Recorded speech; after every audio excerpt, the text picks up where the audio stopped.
నమస్కారం. ఘంటారావానికి స్వాగతం. ముందుగా ప్రధాన అంశాలు. పాత నోట్ల రద్దు ఇబ్బందులపై ముఖ్యమంత్రి సమీక్ష, త్వరగా పరిష్కారానికి కేంద్రానికి సూచనలు.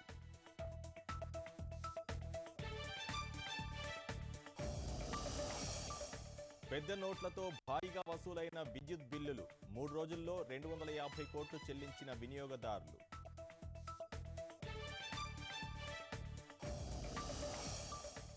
చిల్లర లేక మందగించిన వ్యాపారాలు, కొనుగోలుదారులు లేక దుకాణాలు నిర్మానుష్యం.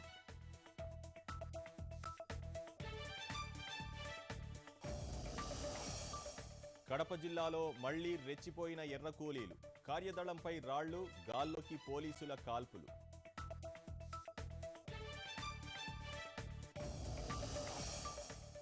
సరిహద్దుల్లో పాక్ రేంజర్లకు మరో గట్టి దెబ్బ, 7 చనిపోయినట్లు దాయాది సైన్యం ప్రకటన.